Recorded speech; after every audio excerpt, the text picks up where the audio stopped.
Hello, dear friends. Welcome on my channel. In the previous session, we have seen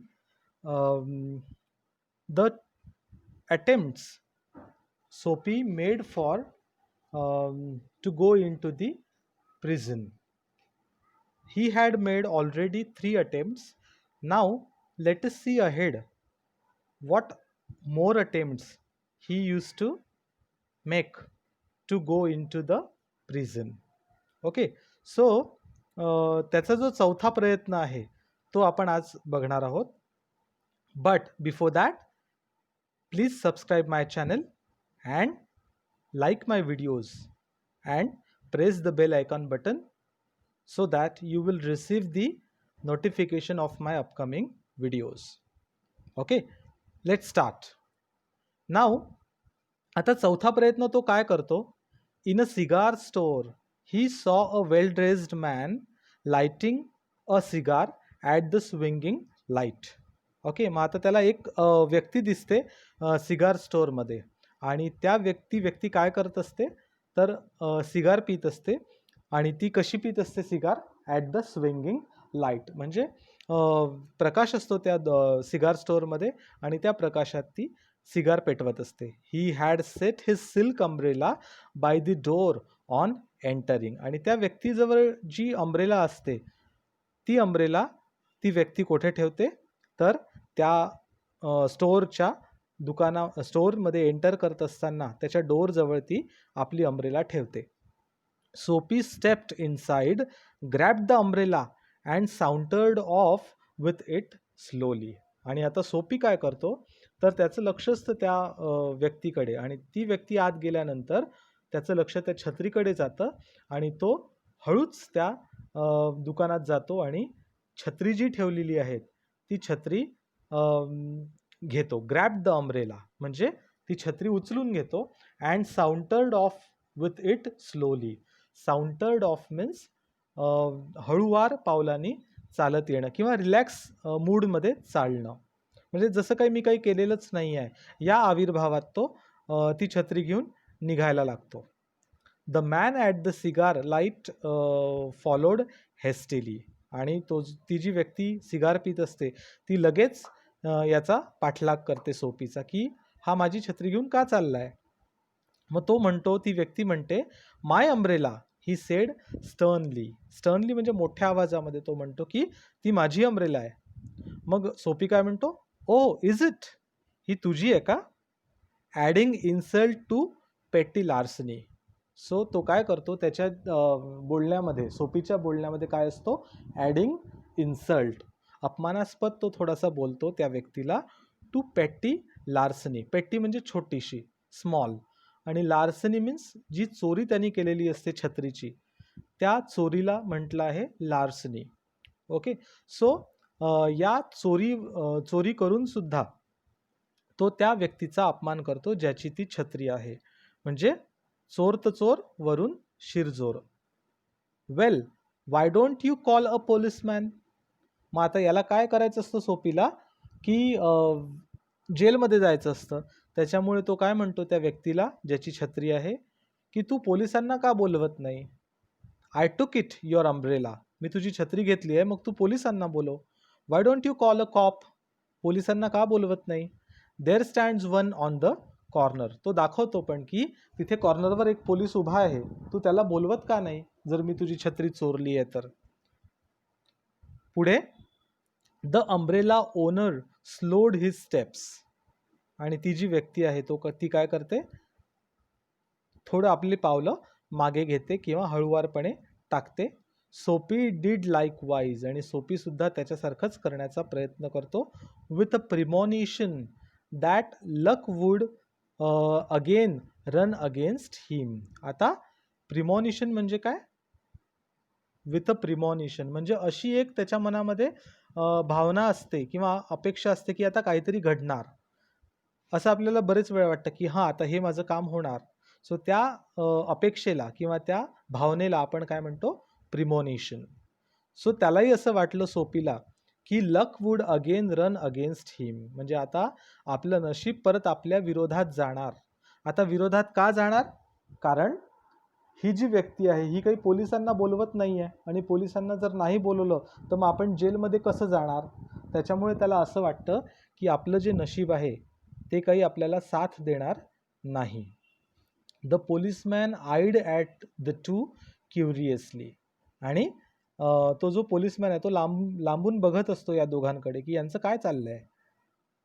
of course sed the umbrella man. Well you know how these mistakes occur if it is your umbrella. I hope you will excuse me. Okay, मग तो काय म्हणतो की of course, की हो ही माझी umbrella आहे.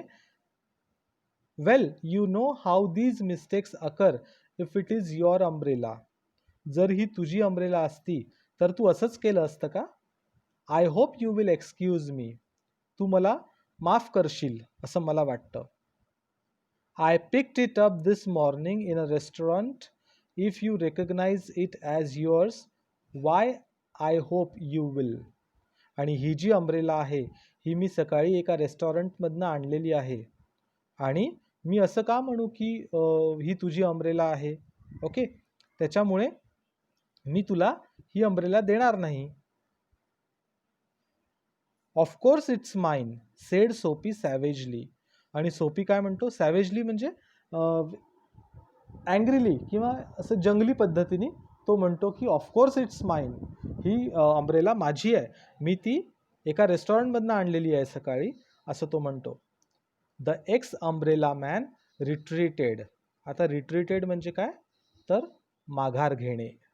Okay, मग तो जो अम्ब्रेला मॅन आहे, ती जी व्यक्ती आहे ती काय करते, माघार घेते, आणि त्याला असं वाटतं की याच्याशी बोलण्यामध्ये काही तथ्य नाही आहे. The policeman hurried to assist a tall blonde in an opera cloak across the street in front of a street car that was approaching 2 blocks away. मग तो जो पोलिसमॅन आहे तो काय करतो, हरीड म्हणजे घाई करतो. कशासाठी, टू असिस्ट. असिस्ट म्हणजे हेल्प करणे. कोणाला, त्या टॉल ब्लॉन्ड म्हणजे ती जी व्यक्ती होती छत्रीवाली, त्याला म्हटलं आहे ब्लॉन्ड कारण त्या व्यक्तीचे येल्लो हेअर होते, पिवळे केस होते, सोनेरी कलरचे केस होते, आणि सोनेरी कलरचे केस असणाऱ्याला ब्लॉन्ड असं म्हणतात. आणि तो पोलिसमॅन जो आहे तो या ब्लॉन्ड व्यक्तीला मदत करायला येतो. In an opera cloak. आता ती जी व्यक्ती आहे छत्रीवाली ती काय घातलेली असते, ओपेरा क्लोक, म्हणजे जो लांब एक कोट असतो त्याला म्हणतात ओपेरा क्लोक. जसे काळे कोट आपले इथे वकील घालतात कोर्टामध्ये, लॉयर्स, सो त्या कोटाला म्हणतात ओपेरा क्लोक. क्लोक म्हणजे झगा किंवा लांब coat. Across the street in front of a street car. आणि मग तो जो पोलिसमॅन आहे तो त्या व्यक्तीला रस्ता पार करण्यासाठी मदत करतो, आणि त्याची जी कार तिकडे उभी आहे त्या कारपर्यंत जाण्यासाठी त्याला मदत करतो. That was approaching 2 blocks away. म्हणजे जी कार थोड्या दूर पार्क केलेली असते, 2 blocks अवे, थोड्या लांबवर पार्क केलेली असते, तिथपर्यंत जाण्यासाठी तो मदत करतो. त्यानंतर नेक्स्ट पॅरेग्राफ. आता इथे याचा हा पण प्रयत्न फसलेला आहे सोपीचा जेलमध्ये जाण्याचा. आता पुढे हा काय करतो, Soapy walked eastward through a street damaged by improvements. मग आता तो त्याच्या पूर्व दिशेने चालायला लागतो. Through a street damaged by improvements, जो रस्ता थोडासा खडबडीत असतो. He hurled the umbrella angrily into an excavation. Excavation म्हणजे जिथे काही बांधकाम चाललेलं असतं, खूप असं कचरा पडलेला असतो, तिथे तो ती अम्ब्रेला फेकतो. He hurled the umbrella angrily, रागाने तो अम्ब्रेला फेकतो तिकडे. He muttered against the men who wear helmets and carry clubs. Clubs म्हणजे काठी, पोलिसांची काठी. सो त्याला कोणाबद्दल राग असतो, जी व्यक्ती काय घालते, हेल्मेट, आणि ज्या व्यक्तीजवळ क्लब म्हणजे काठी असते, तर असे कोण असतात, पोलिसमॅन. त्याच्याबद्दल त्यांना राग असतो त्या सोपीला, आणि म्हणून तो काय करतो, मटर्ड म्हणजे काहीतरी पुटपुटणे तोंडातल्या तोंडात. सो तो त्या पोलिसमॅनला शिव्या देतो. Because he wanted to fall into their clutches. Clutches म्हणजे त्यांच्या जाळ्यात त्याला अडकायचं असतं, पोलिसांच्या जाळ्यात त्या सोपीला अडकायचं असतं. म्हणून पण ते पोलीस काही याला अरेस्ट करत नाही आणि म्हणून तो त्या पोलिसांना शिव्या घालतो. They seem to regard him as a king who could do nothing wrong. आणि हे पोलीस लोक काय करतात, जणू काही सोपी कसा आहे, एक राजा आहे अशाप्रमाणे त्याला वागणूक देतात आणि त्याला प्रत्येक गुन्हा केल्यावर सोडतात. ओके, आणि त्याला अरेस्ट करत नाही, जणू काही त्यांनी काहीही केलेलं नाही अशा भावनेने पोलीस त्याच्याशी वागतात. At length Soapy reached one of the avenues to the east where the glitter and turmoil was but faint. Okay, मग तो सोपी कुठे पोचतो, वन ऑफ द ॲव्हेन्यूज. आता तिथे जी रस्ता संपल्यावर जे ॲव्हेन्यू असतं त्या ॲव्हेन्यूवर तो पोचतो आणि तिथे काय असतं, टू द ईस्ट, पूर्वेला, where the glitter and turmoil, जिथे थोडाफार असा डिस्टर्बन्स असतो. ग्लिटर अँड टर्मॉईल म्हणजे disturbance. Was but faint. He dragged himself toward Madison Square for the homing instinct survives even when the home is a park bench. आणि तो काय करतो, स्वतःच्या घराकडे जाण्याला चालायला लागतो. ही ड्रॅग्ड हिमसेल्फ म्हणजे तो स्वतःला घेऊन जातो. कुठे, टुवर्ड मेडिसन स्क्वेअर. आता मेडिसन स्क्वेअरकडे त्याचं घर असतं आणि त्याचं घर म्हणजे काय असतं, the home is a park bench. त्याचं घर म्हणजे घर नसून ते काय असतं, एक बगीच्यातला बेंच म्हणजे त्याचं घर असतं. ओके, मग तो तिकडे जायला लागतो त्याच्या घराकडे, पार्क बेंचकडे. But on an unusually quiet corner Soapy came to a standstill. आणि तो काय करतो, एका ठिकाणी जातो आणि उभा राहतो जाऊन शांत. Here was an old church, quaint and rambling and gabled. Okay, so तो जो चर्च आहे त्या चर्चच्या बाजूला तो जाऊन उभा राहतो आणि तो चर्च कसा आहे, old fashioned. Quint means Quint means old fashioned आहे. त्याच्यानंतर रॅमलिंग म्हणजे तो खूप जास्त असा स्प्रेडिंग म्हणजे पसरलेला आहे. अँड गेबल्ड म्हणजे कन्स्ट्रक्टेड विथ गेबल्स म्हणजे ट्रँग्युलर साईजच्या काही रूफ असतं ट्रँग्युलर साईजचं. ते ट्रँग्युलर साईजच्या रूफनी ते जे चर्च आहे ते बांधल्या गेलेलं असतं. म्हणजे आपण बघतो की चर्चची जी पद्धत असते बांधण्याची, तर ती वर अशी ट्रँगलच्या आकाराची असते, त्याला म्हणतो आपण गेबल्ड. सो तो चर्च, त्या चर्चच्या समोर तो जाऊन उभा राहतो. Through one violet stained window a soft light glowed. आणि त्या चर्चमध्ये एक व्हायलेट स्टेन्ड म्हणजे व्हायलेट कलरची एक विंडो असते, अ सॉफ्ट लाईट ग्लोड, आणि त्यातून प्रकाश येत असतो सॉफ्ट. त्यानंतर where no doubt the organist loitered over the keys. Where no doubt the organist म्हणजे जे लोक ऑर्गन वाजवतात. ऑर्गन नावाचं एक वाद्य आहे आणि ते वाजवणारे चर्चमध्ये आपण बघतो की ऑर्गन वाजवणारे लोक असतात आणि ते काय करतात, loitered over the keys. Loitered over the keys म्हणजे त्याच्या ज्या बटना असतात ऑर्गनच्या, कीज, त्या बटनांवर ते काय करत असतात, प्ले. लॉयटर्ड म्हणजे प्ले, वाजवणे. ओके, सो ते त्यांच्या चर्चमध्ये असलेल्या ऑर्गनच्या बटना वाजवत असतात. Making sure of his mastery over the coming Sabbath anthem. आणि ते कशासाठी प्रॅक्टिस करत असतात, तर त्यांचं जे सॅबाथ अँथम आहे, अँथम म्हणजे गीत. ओके, आणि सॅबाथ हा त्यांचा एक फेस्टिवल आहे. मग त्या सॅबाथ फेस्टिवलसाठी ते तयारी करत असतात गीताची, गाण्याची. ओके, मग त्या गाण्यासाठी ते ऑर्गन प्ले करत असतात. For there drifted out to Soapy's ears sweet music. Okay, मग त्या सॅबॅथसाठी वाजवण्यात येणारं म्युझिक जे आहे, अँथमचं म्युझिक, ते म्युझिक सोपीच्या कानावर पडतं. सोपीज इयर्स, त्याच्या कानावर ते म्युझिक पडतं. दॅट कॉट अँड हेल्ड हिम ट्रान्सफिक्स्ड. आणि त्या म्युझिकमुळे काय होतं? हेल्ड हिम ट्रान्सफिक्स्ड. ट्रान्सफिक्स म्हणजे काय? तर त्याचं पूर्णपणे परिवर्तन होतं. कोणाचं? सोपीच्या मनाचं पूर्णपणे परिवर्तन होतं. त्याच्या मनात पूर्ण बदल होतो, त्याच्या स्वभावात बदल होतो. Against the convolutions of the iron fence. Convolutions म्हणजे जे काही ट्विस्ट आहे ऑफ द आयरन फेन्स, म्हणजे त्या आयरन फेन्स म्हणजे त्या याचं जे फेन्स आहे, कुंपण आहे चर्चचं, त्या चर्चच्या कुंपण जे आहे ते लोखंडी असतं आणि त्याच्या बाहेर त्याला ते गीत ऐकायला येतं, म्युझिक ऐकायला येतं. तरीही त्याला लाईट म्युझिक ते ऐकायला येतं आणि इतक्या याच्यात सुद्धा त्याच्या मनाचं परिवर्तन होतं. म्हणजे ते इतकं हळूवार म्युझिक ऐकायला येऊन सुद्धा त्याच्या मनाचं परिवर्तन ते म्युझिक करतं. Okay.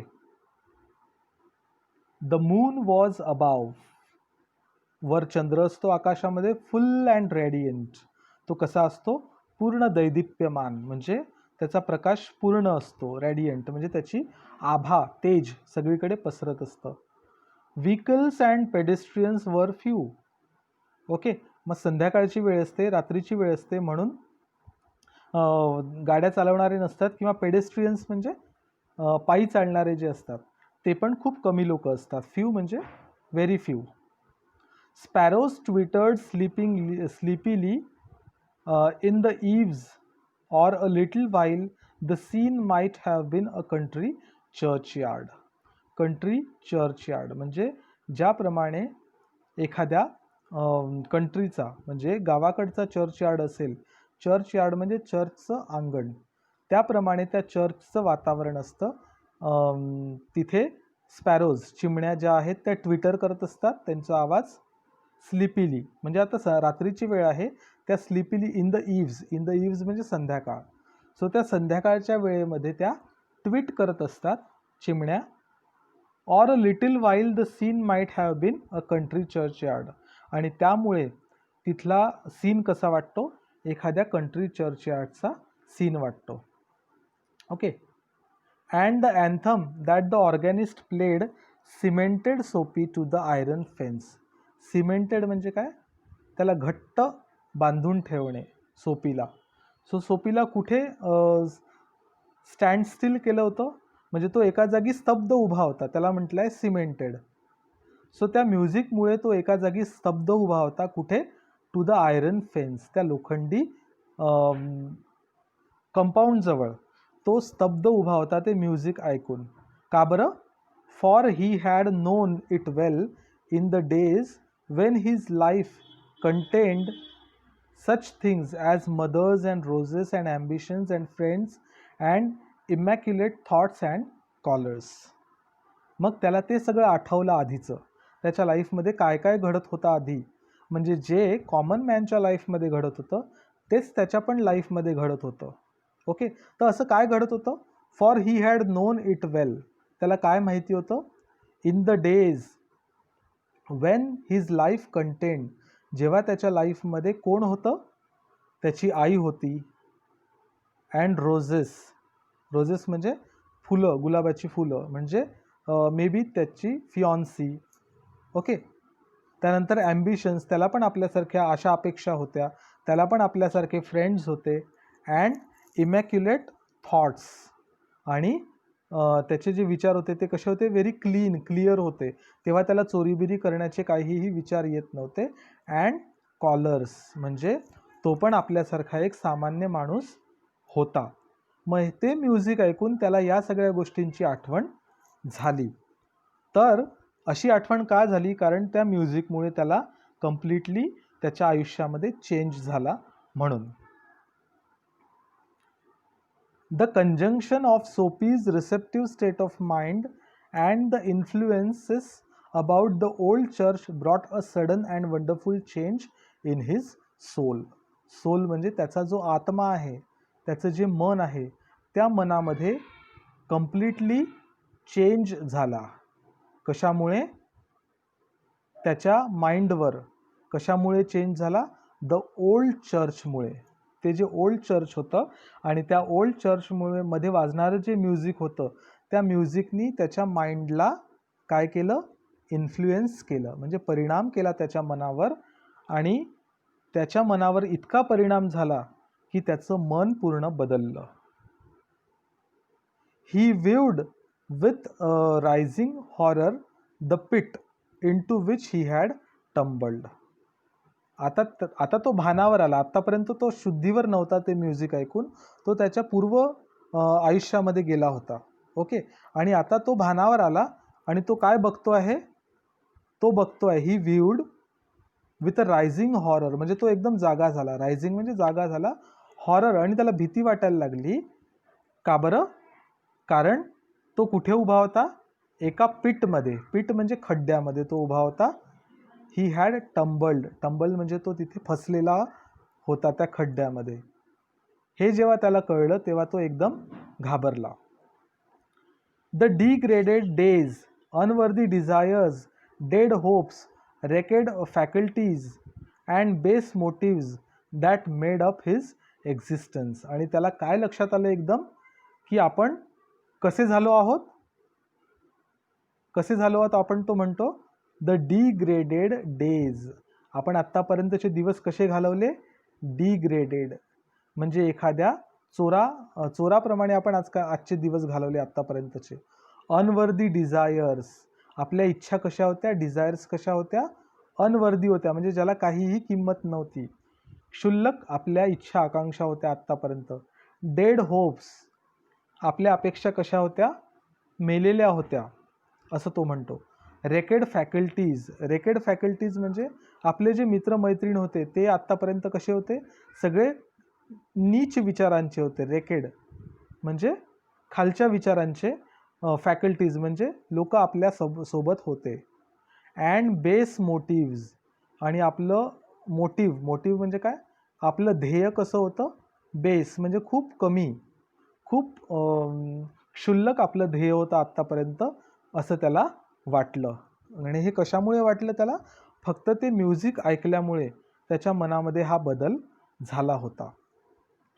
And also in a moment his heart responded thrillingly to this strange mood. आणि त्या क्षणाला, in a moment his heart responded thrillingly, त्याचं जे हृदय आहे ते थ्रिलिंगली रिस्पॉन्ड करायला लागलं. खूप जास्त वेगाने ते त्याला रिस्पॉन्ड करायला लागलं टू दिस स्ट्रेंज मूड. म्हणजे हा जो त्याचा बदल झाला होता, या बदलाला त्याचं हृदयसुद्धा रिस्पॉन्ड करायला लागलं. A strong impulse moved him to battle with his desperate fact. Desperate fact म्हणजे ही जी सत्य परिस्थिती होती, त्या सत्य परिस्थितीला काय झालं? आता त्याची ओळख झाली की आत्तापर्यंत आपण खोटं जीवन जगत होतो आणि आता आपल्याला काय करायचं आहे? तर बदलायचं आहे. आणि हा बदल कशामुळे आला त्याच्या जीवनात? तर त्या म्युझिकमुळे, चर्चमधल्या. He would pull himself out of the mire. मग आता मायर म्हणजे काय? हे जे सगळे खोट्या गोष्टींची हे होती, काय म्हणतो आपण त्याला? आभा, वलय. सो त्याला म्हटलं आहे मायर. मग आता त्याला त्या सगळ्या गोष्टीतून स्वतःला बाहेर काढायचं आहे. He would pull himself out. तो स्वतःला कशामधून बाहेर काढायचा आहे? त्याला मायरमधून बाहेर काढायचं आहे, ज्या खोट्या गोष्टी आहेत. And would make a man of himself again. आणि त्याला स्वतःला परत काय बनायचं आहे? अ मॅन, एक चांगली व्यक्ती त्याला स्वतःला बनायचं आहे पुन्हा. He would conquer the evil. आता बघा, हा जो शब्द आहे याचं प्रोनाउन्सिएशन आहे इव्हिल, नॉट एव्हिल. ओके, त्याला काय म्हणायचं आहे? Evil. He would conquer the evil that had एन्स्लेव्ड हिम. एन्स्लेव्ड म्हणजे गुलाम. त्याला गुलाम बनवून टाकलं होतं. कोणी? इव्हलनी. इव्हल म्हणजे ज्या दुष्ट वाईट गोष्टी असतात त्या वाईट गोष्टींनी त्याला गुलाम बनवून टाकलं होतं आणि त्या वाईट गोष्टींवर त्याला आता काय करायचं आहे? कॉन्कर करायचं आहे, म्हणजे विजय मिळवायचा आहे. There was time he was young yet he would resurrect his old eager ambitions and pursue them without faltering. तो म्हणतो की देअर वॉज टाईम, अजूनही वेळ गेलेली नव्हती, आणि ही वॉज यंग येट, तो अजूनही तरुण होता. ही वुड रिसरेक्ट, तो काय करू शकतो? अजूनही तो लाईफ नव्याने तयार करू शकतो. रिस्टोर लाईफ म्हणजे तो नवीन लाईफ तयार करू शकतो. रिस्टोर द लाईफ म्हणजे रिसरेक्ट, नवीन लाईफ अजून तो तयार करू शकतो.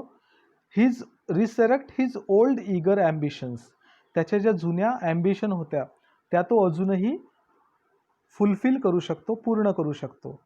अँड परस्यू देम, परस्यू म्हणजे मिळवणे, pursue them without faltering. Faltering म्हणजे कुठलीही स्ट्रेंथ, चांगली गोष्ट न गमावता, म्हणजे फॉल्टरिंग. कुठलीही चांगली गोष्ट न गमावता किंवा त्याचे चांगले गुण न गमावता तो काय करू शकतो? त्याच्या ॲम्बिशन्स परस्यू करू शकतो, पुन्हा मिळवू शकतो. Okay. Those solemn but sweet organ notes had set up a revolution in him. Those solemn, solemn means shant, silent, calm. But sweet organ notes, मग त्या शांत ऑर्गन नोट्समुळे काय झालं? त्याचं मन परिवर्तित झालं. Setup a revolution in him, त्याच्या मनामध्ये त्यांनी काय केला? पक्का निर्धार केला की मला आता बदलायचं आहे. रिव्हॉल्युशन मीन्स त्यांनी काय केलं? निर्धार केला. Tomorrow he would go into the roaring downtown district and find work. Okay. मग त्यांनी आता काय ठरवलं? काय रिव्हॉल्युशन केलं? की मी आता उद्या काय करणार? गो इन टू द रोअरिंग डाऊनटाउन, म्हणजे मी आता त्या टाऊनमध्ये जाणार, गावामध्ये जाणार. रोअरिंग म्हणजे जिथे वेगवेगळे आवाज सुरू असतात तिथे जाणार. अँड फाइंड वर्क, आणि स्वतःसाठी काहीतरी काम बघणार. चोऱ्या करण्यापेक्षा किंवा जेलमध्ये जाऊन आयुष्य काढण्यापेक्षा मी आता काहीतरी काम बघणार. A fur importer had once offered him a place as a driver. A fur importer म्हणजे एक इम्पोर्ट करणारा, म्हणजे आपण बघतो ना ट्रक वगैरे जे ज्याच्यामध्ये माल भरून नेतात, सो अशा गाड्यांना आपण म्हणतो इम्पोर्टर. ओके. सो त्या एका फर इम्पोर्टरनी त्याला काय केलं होतं? एकदा ड्रायव्हर म्हणून जॉब ऑफर केला होता. Okay. He would be somebody in the world. मग जर त्यांनी तो ड्रायव्हरचा जॉब केला असता तर तो आज जगामध्ये काही ना काही त्याची जागा मिळवू शकला असता आत्तापर्यंत. पण त्यांनी तेव्हा ड्रायव्हरचा जॉब नाही केला, त्याच्यामुळे त्याच्या हातून ती अपॉर्च्युनिटी निघून गेली. ही वुड बी समबडी, आज तो काहीतरी राहिला असता, काहीतरी बनला असता जर त्यांनी तेव्हा ड्रायव्हरचा जॉब स्वीकारला असता तर. ही वुड म्हणजे तो अजून काय काय करू शकला असता. Soapy felt hand laid on arm, म्हणजे त्याला आता काय वाटलं? त्याची भावना काय होती? हँड लेड ऑन आर्म, म्हणजे त्याला आता स्वतःच्याच हातावर जबाबदारी पडल्यासारखं वाटलं. He looked quickly around into an impassive face of a policeman, आणि त्यांनी काय बघितलं की त्याच्या याच्यावर हातावर जो हात होता तो कोणाचा होता? ही लुक्ड क्विकली अराउंड, त्यांनी आजूबाजूला बघितलं. Into the impassive face of a policeman. Impassive म्हणजे इनॲक्टिव्ह. सो त्या पोलिसमॅनच्या चेहऱ्याकडे त्यांनी बघितलं की ज्यांनी याच्या खांद्यावर हात ठेवला होता. आणि तो पोलिसमॅन काय विचारतो? What are you doing here? What are you doing here? तो पोलिसमॅन विचारतो. सोपी काय म्हणतो? नथिंग. Then come along. आणि तो पोलिसमॅन म्हणतो की चल माझ्यासोबत. Then come along. आणि 3 months on the island said the magistrate in the police court the next morning. आणि त्याला जे आधी हवं होतं पण आता त्याला नको होतं. काय हवं होतं त्याला? त्याला आधी काय करायचं होतं? 3 महिन्यासाठी त्या आयलंडवर जायचं होतं जिथे ती जेल होती. ओके. आणि आता त्याला ते नको होतं कारण त्याला आता स्वतः काम करून जीवन जगायचं होतं. पण आता त्याला नको असताना ते त्याला मिळालं. आणि तो जो मॅजिस्ट्रेट आहे, ओके, तो मॅजिस्ट्रेट काय म्हणतो की तुला 3 महिन्याची शिक्षा देतो आहे आयलंडवर. सो ती तुला 3 महिन्याची शिक्षा भोगावी लागेल. दुसऱ्या दिवशी पहा सकाळी त्याला ती शिक्षा होते. कुठे? पोलीस कोर्टामध्ये त्याला ती शिक्षा होते. ओके. सो इथे आपण हा लेसन संपवतो आहे. लेसन जर तुम्हाला समजला नसेल तर वारंवार आपल्याला हे व्हिडिओ बघायचे आहेत. ओके. आता यानंतर आपण आपल्या पुढच्या लेक्चरमध्ये ऑनलाईन व्हिडिओ सेशनमध्ये याच लेसनचं ब्रेनस्टॉर्मिंग सेशन बघणार आहोत. Till then have a good night. Good bye.